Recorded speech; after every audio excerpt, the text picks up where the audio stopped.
नमस्कार दोस्तों, मैं हूं आपका मित्र राजेश सोरडिया और स्वागत है आपका इस नए वीडियो में। दोस्तों, ये वीडियो का शीर्षक, इसका अर्थ जानने के लिए आप वीडियो के अंत तक जुड़े रहिए ताकि हम आप बता सकें कि वीडियो का अर्थ क्या है। और ऐसी ही वीडियो देखने के लिए हमारे आईडी को फॉलो कीजिए, यूट्यूब चैनल को सब्सक्राइब कीजिए, लाइक शेयर करके आपका प्रतिभाव है हमें कॉमेंट से जरूर दीजिए। तो आइए जानते हैं आज की स्टोरी की ओर। किसी नगर में एक विधवा रहती थी। उसका 12 वर्ष का एक लड़का था। माँ चाहती थी कि लड़का बड़ा होकर कुशाग्र बुद्धि और होनहार आदमी बने और पढ़ लिख कर खूब नाम कमाए। इसलिए उनकी अच्छी पाठशाला में पढ़ने के लिए भेज दिया। घर में ज्यादा धन संपत्ति नहीं थी, फिर भी लड़के के पिता इतना पैसा छोड़ गए थे कि जिससे माँ बेटे का गुजारा मजे से चल रहा था। बेटे को पढ़ाने के लिए माँ अपने ऊपर कम से कम हो सके उतना खर्च करती थी और ज्यादा से ज्यादा खर्च बेटे के लिए करती थी और वह हर तरीके से बेटे को सुख सुविधाओं पहुंचाने में लगी रहती थी। समय अपनी गति के साथ चलता रहा। विधवा का बेटा 16 साल का हो गया। वह पाठशाला के अच्छे छात्रों में था। माँ अपने बेटे की प्रशंसा सुनती तो उसकी आंखों में खुशी के आंसू छलक आते थे। आचार्य को भी शिष्य पर बहुत गर्व था। उन्हें लगा था कि उसकी विद्या से एक तेजस्वी प्रतिभा का निर्माण हो रहा है। एक दिन की बात है, दोपहर का समय था। माँ घर के कामकाज में लगी हुई थी। तब किसी ने द्वार खटखटाया। माँ ने उठकर दरवाजा खोला तो देखा तो बेटा सामने खड़ा था। बेटे को देखकर माँ अंदर से कांप सी गई। यह समय तो उनको पढ़ने का समय था। वह शाम को ही पाठशाला से लौटकर आता था। आज और समय क्यों लौट आया, पता नहीं क्या हुआ होगा। बेटा अनमना सा घर के अंदर आ गया। माँ ने प्रश्नों की झड़ी सी लगा दी। उदास क्यों है बेटा, बता, आज उतनी जल्दी पाठशाला से क्यों लौट आए? क्या गुरुजी कहीं बाहर गए हैं और कुछ हुआ है? क्या हुआ, कोई बात हो गई है? जो भी है समस्या वो मुझे बता।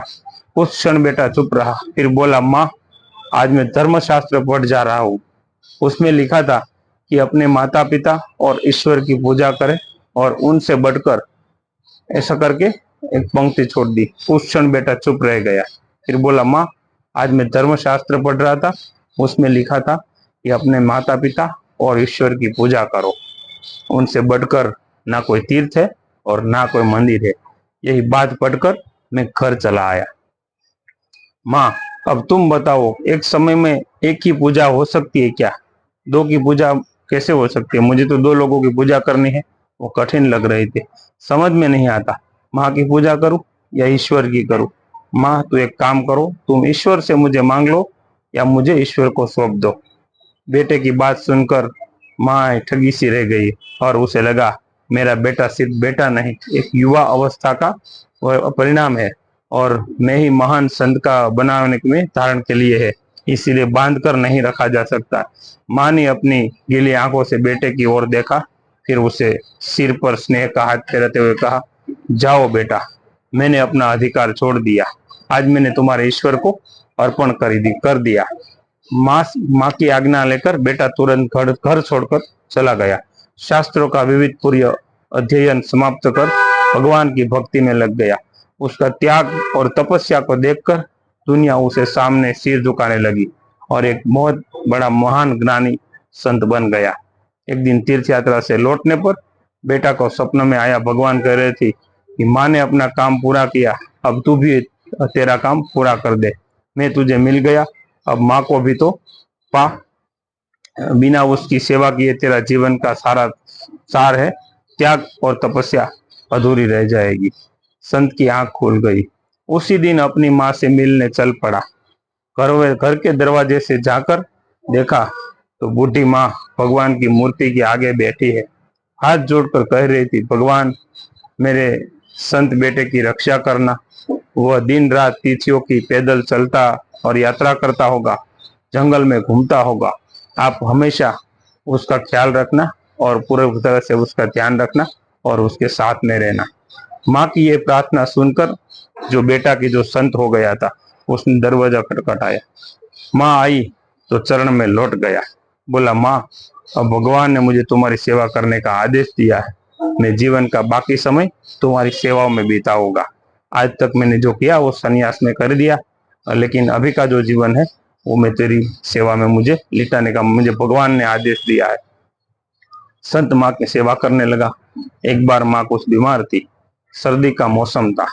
रात को माँ ने पानी मांगा। संत पानी लेकर आया, मगर इसी बीच माँ को फिर नींद आ गई। बेटे मन में सोचा कि माँ को जगाना ठीक नहीं है। बस वह पानी भरा लोटा लेकर माँ की चारपाई के पास खड़ा हो गया। देख रहे थे कि माँ उठे तो पानी पिलाऊं, मगर माँ तो गहरी नींद में सोई थी। दिन निकला, माँ की आंखें खोली। देखा बेटा पानी लेके चारपाई के पास खड़ा है। पूछा तो पूरी बात सुनकर माँ भी चकित रह गई। सोचने लगी, मुझे पानी पिलाने के लिए मेरा बेटा रात भर खड़ा रहा। बेटे की भक्ति से द्रवित होकर माँ ने उसे दुआएं देने लगी। बेटे ने कहा, माँ तुम्हारे पास मेरे लिए दुआएं है। मैं यह ऋण इस जन्म में तो कैसे चुका सकता हूँ। भक्ति और अपने ईश्वर को तुम्हें अर्पित करता हूँ।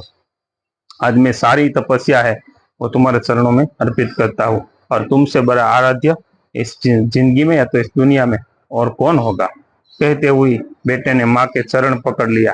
बेटे की श्रद्धा और भक्ति के आगे सूरज का फुटता उजला भी फीका पड़ गया। अगर स्टोरी अच्छी लगे तो आप लाइक करना।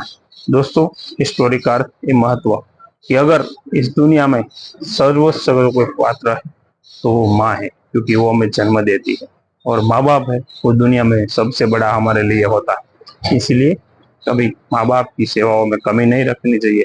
दोस्तों, आपको ये स्टोरी अच्छी लगी तो आप हमारा आईडी को फॉलो कीजिए और चैनल को सब्सक्राइब करके लाइक शेयर कीजिए, और कमेंट में आपका मंतव्य है वो जरूर से दीजिए, और ऐसी स्टोरी सुनने के लिए हमारे साथ जुड़े रहिए। Thank you. जय हिंद, जय भारत, जय जय गरवी गुजरात।